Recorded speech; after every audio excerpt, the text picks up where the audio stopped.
अस्सलाम वालेकुम everyone, I am Mohammad Hamza and welcome back to our channel chemistry easy है। आज मैं आपके लिए एसिड बेसिस एंड सॉल्ट्स का नया लेक्चर लेके आऊँ। लेक्चर नंबर 3 है आज, और लेक्चर नंबर 3 के अंदर हम लोग डिस्कस करने जा रहे हैं Lewis concept. Yes, Lewis concept बहुत ही इंपॉर्टेंट कॉन्सेप्ट है। लेक्चर नंबर 1 के अंदर हम लोगों ने अर्हीनियस कॉन्सेप्ट को स्टडी किया था। आप लोग सर्च करेंगे एसिड बेसिस एंड सॉल्ट 01 तो आपको ये वाला मेरा लेक्चर मिल जाएगा। लेक्चर नंबर 2 के अंदर हम लोगों ने ब्रॉन्स्टेड लोरी कॉन्सेप्ट को स्टडी किया था। आज लेक्चर नंबर 3 के अंदर हम लोग लीविस कॉन्सेप्ट को स्टडी करने जा रहे हैं। इन तीनों टॉपिक्स में से एक लॉन्ग क्वेश्चन बनता है एनुअल पेपर्स के अंदर, तो ये बहुत ही ज्यादा इंपॉर्टेंट है। लीविस कॉन्सेप्ट क्या कहता है कि ऐसे सब्सटेंसेस या ऐसी स्पीशी मेरे पास एसिड है जो कि इलेक्ट्रॉन एक्सेप्टर है, और बेसिस मेरे पास वो सब्सटेंसेस हैं, वो स्पीशी है जो कि इलेक्ट्रॉन डोनर है। ऐसे सब्सटेंसेस जो कि इलेक्ट्रॉन्स को एक्सेप्ट कर सकते हैं वो मेरे पास एसिड्स है, और ऐसे सब्सटेंसेस जो कि मेरे पास इलेक्ट्रॉन्स डोनेट कर सकते हैं वो मेरे पास बेसिस हैं। अब हम लोग देखते हैं कि ऐसे कौन कौन से सब्सटेंसेस हैं जो कि इलेक्ट्रॉन्स को एक्सेप्ट कर सकते हैं, और ऐसे कौन से सब्सटेंसेस हैं जो कि इलेक्ट्रॉन्स को डोनेट कर सकते हैं। यहां पर मैं 2 कॉलम्स बनाता हूं, एसिड एंड बेसिस। पहले बात करते हैं एसिड की। एसिड क्या है? Electron acceptor. अब देखना यह है कि ऐसे कौन से सब्सटेंसेस हैं जो कि इलेक्ट्रॉन्स को एक्सेप्ट कर सकते हैं। सबसे पहली चीज तो जिनके ऊपर पॉजिटिव चार्ज होता है उनके अंदर एबिलिटी होती है कि वो इलेक्ट्रॉन्स को एक्सेप्ट कर सकते हैं। For example Cl positive, Cl positive भी होता है क्लोरोनियम आयन, ठीक है, Cu पॉजिटिव, ठीक है, H positive, H3O positive, Ag positive, calcium positive, K positive, etcetera. यानी कि ऐसे सब्सटेंसेस जिनके ऊपर पॉजिटिव चार्ज है वो सारे के सारे मेरे पास एसिड्स हैं। अब जिनके ऊपर पॉजिटिव चार्ज होता है उनको हम लोग कैटाइंस कहते हैं, उनको हम लोग कैटाइंस कहते हैं। जिस चीज के ऊपर, जिस स्पीशी के ऊपर पॉजिटिव चार्ज हो उसका मतलब होता है कि उसके पास इलेक्ट्रॉन की कमी है, यानी कि वो इलेक्ट्रॉन डेफिशिएंट है। और ऐसे सब्सटेंसेस जिनके ऊपर नेगेटिव चार्ज हो इसका मतलब होता है कि ये इलेक्ट्रॉन सफिशिएंट है, यानी कि इनके पास इलेक्ट्रॉन ज्यादा हो चुके हैं।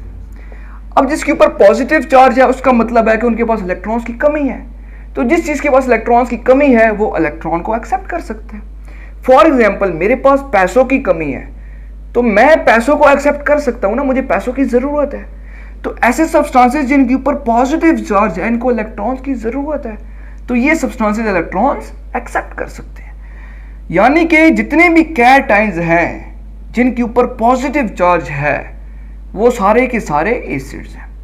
दूसरी साइड के ऊपर बेस की हम लोग बात करते हैं। बेस क्या होता है? बेस मेरे पास वो सब्सटेंसेस जो कि इलेक्ट्रॉन डोनर हों, जो कि इलेक्ट्रॉन्स को डोनेट कर सकते हैं, वो सारे सब्सटेंसेस मेरे पास बेसिस हैं। अब ऐसे कौन से सब्सटेंसेस हैं जो कि इलेक्ट्रॉन्स को डोनेट कर सकते हैं? ऐसे कौन से सब्सटेंसेस हैं जो इलेक्ट्रॉन्स को डोनेट कर सकते हैं? यस, जिनके ऊपर नेगेटिव चार्ज आता है वो सारे के सारे सब्सटेंसेस, वो सारी की सारी स्पीशीज इलेक्ट्रॉन्स को डोनेट कर सकती हैं। For example Cl negative, Cn negative, HSO3 negative, NO3 negative, etcetera. यानी कि जिनके ऊपर नेगेटिव चार्ज होता है उनको हम लोग कहते हैं एनाइन।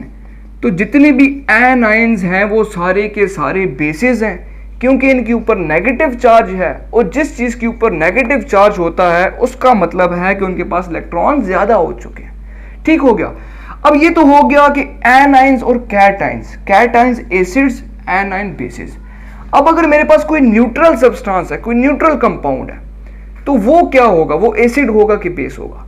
तो ये हम लोग देखते हैं कि न्यूट्रल स्पीशी के लिए हम लोग क्या चीज यूज करेंगे, कैसे पता लगाएंगे। लीविस ने क्या कॉन्सेप्ट दिया न्यूट्रल स्पीशी के लिए, वो एसिड है कि बेस है। तो यहां पर हम बात करते हैं न्यूट्रल की, न्यूट्रल स्पीशी।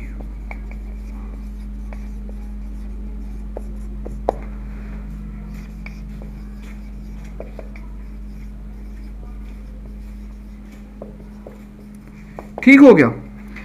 अब ऐसे स्पीशीज, ऐसे सब्सटेंसेस जिनके सेंट्रल एटम के ऊपर इलेक्ट्रॉन्स ऑक्टेट से कम है, यानी कि उनका ऑक्टेट इनकम्प्लीट है, इनकम्प्लीट ऑक्टेट। ऐसे सब्सटेंसेस जिनके सेंट्रल एटम के ऊपर ऑक्टेट की कमी है, ऑक्टेट कितने होते हैं? 8 इलेक्ट्रॉन्स, जिनके सेंट्रल एटम के पास 8 इलेक्ट्रॉन्स नहीं है, इनकम्प्लीट ऑक्टेट है, वो सारे सब्सटेंसेस मेरे पास क्या होंगे? एसिड्स होंगे। फॉर एग्जाम्पल BF3 आता है, AlCl3 आता है, FeCl3 आता है, एटसेट्रा। अब अगर मैं BF3 की बात करूं तो BF ठीक हो गया। अब इस B के पास कितने इलेक्ट्रॉन्स हैं? 2 ये देख आ गए, 2 ये आ गए, 2 ये आ गए, 6 इलेक्ट्रॉन्स हैं, लेकिन होने कितने चाहिए? ऑक्टेट कंप्लीट होना चाहिए, 8 इलेक्ट्रॉन्स होने चाहिए, लेकिन यहां पर कितने हैं? 6 इलेक्ट्रॉन्स है, ऑक्टेट की कमी है, यानी कि इसके पास इलेक्ट्रॉन्स की कमी है। ये इलेक्ट्रॉन्स एक्सेप्ट कर सकता है, और जो चीज इलेक्ट्रॉन एक्सेप्ट कर सकती है वो मेरे पास एसिड है। अब हम बात करते हैं बेसिस की, कि अगर कोई भी न्यूट्रल स्पीशीज है तो उसका कैसे पता लगाएंगे कि ये बेस है। तो सिंपल सी बात है कि ऐसे सब्सटेंसेस जिनके सेंट्रल एटम के पास, ऐसे सब्सटेंसेस जिनके सेंट्रल एटम के पास एटलीस्ट 1 लोन पेयर हो। सेंट्रल एटम जो है उसके पास एटलीस्ट 1 लोन पेयर होना चाहिए। अगर उसके पास एक लोन पेयर होगा या एक से ज्यादा होगा सेंट्रल एटम के पास, तो वो सब्सटेंसेस मेरे पास बेसिस होंगे। इसकी एग्जांपल क्या है? NH3, ROH etcetera. NH3 की अगर मैं बात करूं तो इसका स्ट्रक्चर कुछ इस तरह से होगा। अब नाइट्रोजन के पास एक लोन पेयर भी होता है। लोन पेयर का मतलब होता है कि ये इलेक्ट्रॉन्स हैं 2 जो कि किसी और के साथ शेयर नहीं हुए हुए। ये ऐसे इलेक्ट्रॉन हैं जो किसी के साथ शेयर नहीं हुए हुए, ऐसे इलेक्ट्रॉन के पेयर को हम लोग लोन पेयर कहते हैं। तो ऐसे सब्सटेंसेस जिनके सेंट्रल एटम के पास एटलीस्ट 1 लोन पेयर हो, वो सब्सटेंसेस मेरे पास बेसिस होती हैं। और ऐसे सब्सटेंसेस जिनके सेंट्रल एटम के पास इनकम्प्लीट ऑक्टेट हो, वो मेरे पास एसिड होता है। अब यहां पर मैं एक रिएक्शन लिखता हूं, इस रिएक्शन के बाद आपको बहुत ही अच्छे तरीके से समझ आ जाएगी कि एसिड क्या है और बेसिस क्या है। रिएक्शन बेसिकली मैं लेता हूं NH3 बेस का और BF3 एसिड का। रिएक्शन हम लोग लिखते हैं। अब रिएक्शन है मेरे पास BF3 का और NH3 का। इसको मैं ऐसे लिखता हूं BF3, ठीक हो गया, plus nitrogen, hydrogen, hydrogen and hydrogen. अब नाइट्रोजन के पास मेरा एक लोन पेयर है, ठीक हो गया। अब हमें पता है कि B के पास इलेक्ट्रॉन्स की कमी है, और कितने इलेक्ट्रॉन्स की कमी है ऑक्टेट कंप्लीट होने के लिए? 2 इलेक्ट्रॉन्स की कमी है। नाइट्रोजन के पास 2 इलेक्ट्रॉन्स एक्स्ट्रा पड़े हुए हैं जो कि किसी के साथ शेयर नहीं हुए हुए। क्या करेगा कि नाइट्रोजन ये 2 इलेक्ट्रॉन इसको दे सकता है, बिल्कुल दे सकता है।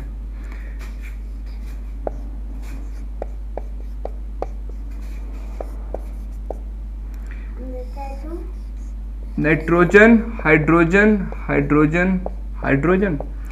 नाइट्रोजन के पास जो 2 लोन पेयर्स थे, इसने अपने दोनों लोन पेयर B को दे दिए। तो ये जो बॉन्ड बना इसको हम लोग क्या कहते हैं?